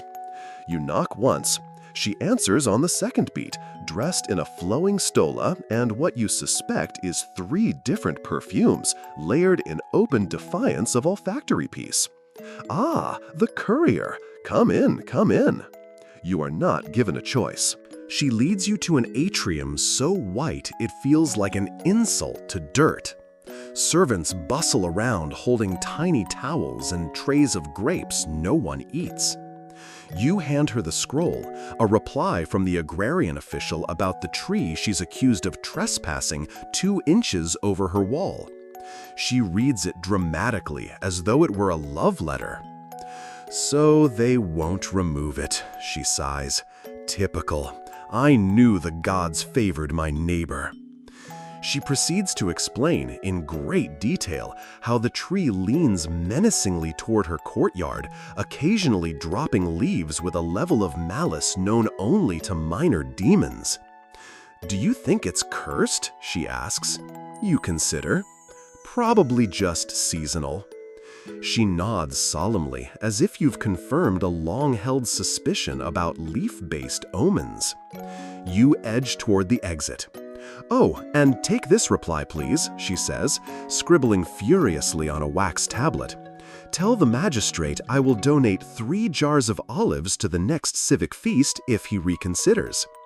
You tuck it away. Bribery wrapped in hospitality. Classic. As you leave her villa, the air feels lighter, possibly because you've escaped the perfume cloud. You return toward the forum, where an impromptu debate is underway between 2 street philosophers about whether time is a chariot or a river. One is wearing a basket on his head. You avoid eye contact. Back at the courier station, a surprise waits for you. An unusual scroll, marked with a red ribbon and the crest of the Vestal Virgins. You're to deliver it directly to the College of Pontiffs. You raise your eyebrows. Not your usual errand. You make your way carefully, aware that this scroll probably contains something delicate, liturgical dates, holy interpretations, or possibly just a reminder that the sacred chickens need new straw. The temple complex is hushed and reverent. A priest meets you at the gate, accepts the scroll with a bow, and vanishes without a word. You breathe out. No arguments, no eels, just silence. You turn to leave and almost bump into a young novice carrying a clay tablet twice his size. "Courier?" he asks. "Can you bring this to the astrologer near the east gate?" You nod, of course. "Thanks," he says. He's trying to chart Mercury's position, but he keeps using the wrong calendar. You blink. That feels important. "Tell me about it." The astrologer lives in a crooked house on a crooked street, surrounded by maps of stars that look like they were drawn by someone spinning. He accepts the tablet, grumbles something about solstices, and offers you a dried fig. It tastes like chalk, regret, and a little anise. The sun is low now, gold pouring down rooftops, streets glowing like burnished copper. You've walked half the city today, delivered messages to gods, artists, eccentrics, and one mildly cursed tree. Your legs ache, your satchel is empty. On your way back, you pass a group of children playing courier and bandits, one pretending to gallop while clutching a scroll made of bundled rags. You grin. At the stable, Speck lifts his head lazily as you approach. You pat his neck, whisper promises of oats, and rest a moment against the gate. Above, the stars begin blinking on again, faithful as ever, silent, shining, unimpressed by fig trees or misplaced eels. But you? You carried the empire again today, one scroll at a time. This morning starts with a loud thud on your ceiling. You lie still for a moment, blinking. Then, another thud, followed by muffled shouting and what you're pretty sure is the sound of someone dragging a goat across a rooftop. Rome. You slip out of bed and peek out the window. Sure enough, your upstairs neighbor, a professional flute player and part-time goat hoarder, is chasing a shaggy little creature while waving a loaf of bread like a weapon. The goat wins. You decide to ignore it. You have deliveries to make, after all, and unlike goats, scrolls rarely eat your sandals. Today's list is compact but fussy. You've got a message to the city's aqueduct inspector, 2 to members of a guild of potters, currently in a feud about glaze thickness, 1 scroll to a retired gladiator-turned-poet, and, perhaps most puzzling of all, a letter addressed only to the man with the blue cloak near the old laurel tree. Classic. You grab your satchel, munch a fig, and head out the door, sidestepping a chicken with what looks like a personal vendetta. You don't have time for poultry politics today. Your first stop, the aqueduct inspector, stationed on the Calian Hill near the Aqua Claudia's latest extension. You trudge uphill past carts filled with building stone and sweaty workers singing a song about bricks and betrayal. The inspector, a wide man with a narrow mustache, greets you with a frown. "You're late," he says. You are not. He snatches the scroll, reads it, then gestures at a pile of broken tiles. "They want more decorative spouts," he mutters. "I'm delivering fresh water to half the city and they're worried it doesn't look pretty enough." You offer a sympathetic shrug. Not your fight. He goes back to arguing with a mason about dolphin-shaped water exits. You suspect the dolphins will win. Next stop, the Pottery Guild. The first potter, Junia, has flour dust in her hair and a permanent scowl from years of judging other people's handle symmetry. "Message from Felix?" she asks. You nod and hand her the scroll. She rips it open and scoffs so loudly a pigeon flaps away from the roof. He thinks his glaze is superior? He used crushed snail shell once, on purpose. She scribbles furiously on a wax tablet and slaps it into your hand. "Deliver this immediately." You trudge 6 shops down, ducking under a dangling kiln pipe, and find Felix surrounded by pots shaped like fruit and deeply disappointed animals. Junia's reply, he asks. You give it to him. He reads it, rolls his eyes, and says, "Tell her her lids don't fit. They never have." You decline to get involved in lid-based drama. Your scroll pouch feels oddly heavy. Then you remember the next delivery, the gladiator poet.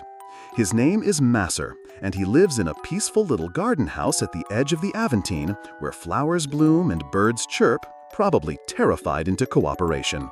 Masser opens the door shirtless, muscles still intimidating even in retirement, holding a quill instead of a trident. "Courier," he says warmly. "Is it my publisher?" You nod and pass the scroll. He unrolls it with cautious hope, eyes scanning the lines. Then a small smile. They want 3 more poems. You glance at the parchment he was already working on. The top line reads, "My heart is a helmet, battered but brave." Not bad. He sees your look and shrugs. "Old habits, war metaphors. I'm trying to rhyme arena with hyena. It's harder than it sounds." You promise to return with the next round of edits. He bows slightly, Roman salute mixed with poetic flair. Back on the street, you head toward your most mysterious delivery, the letter to the man with the blue cloak near the old laurel tree.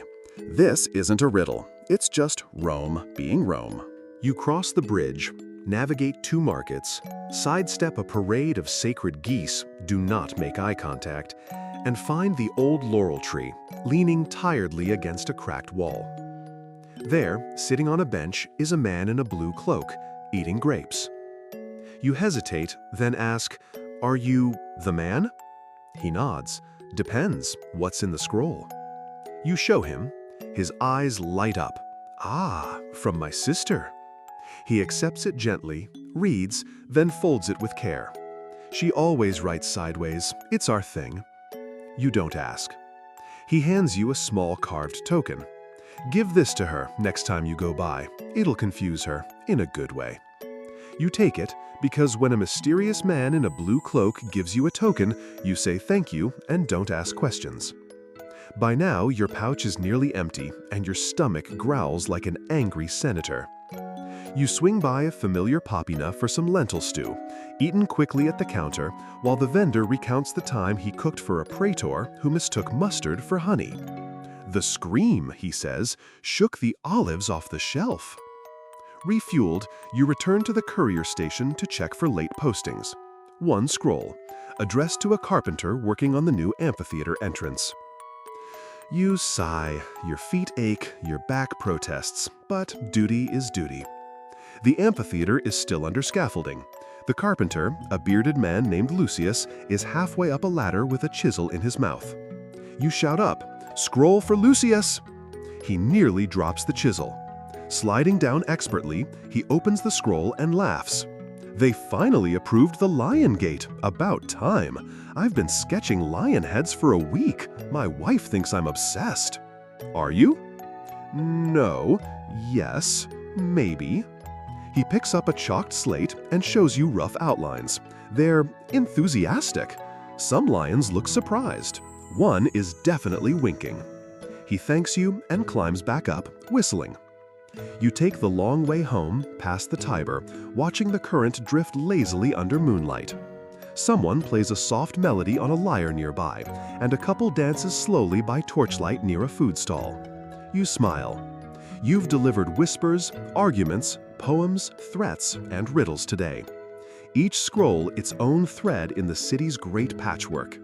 Rome doesn't just run on marble and armies, it runs on messages, tiny, urgent, ridiculous, sacred.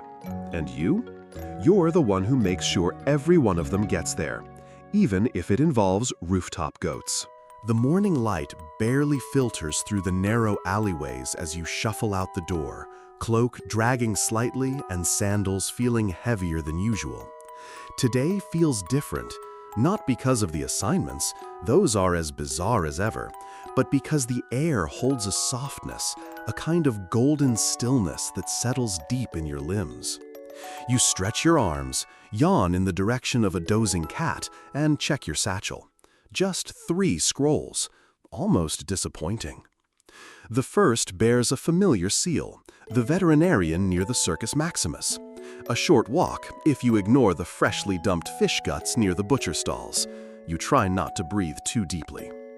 The veterinarian, a stern woman named Mahalia, greets you with a grumble. She's nursing a raven with a broken wing and wearing a tunic smeared with what might be olive paste or something worse. "Courier," she says, "you've got good timing. This scroll, finally the permit for my mobile surgery cart." You blink. "A what now?" "A surgery cart, on wheels. I want to bring care to animals in the outer districts." You smile. "Noble." "And lucrative. There's a wealthy parrot with gout entranced to bear him." She hands you a reply scroll to be filed with the civic office. You carefully tuck it away, hoping the ink isn't sticky with parrot salve. Scroll number 2 is addressed to a man named Calvis, who runs an insula, apartment block, known for spontaneous roof collapses and spirited tenant debates. You dread this one. When you arrive, the building already sounds like a riot in progress. Voices shout from windows, laundry flaps like battle flags, someone throws a cabbage. You duck instinctively.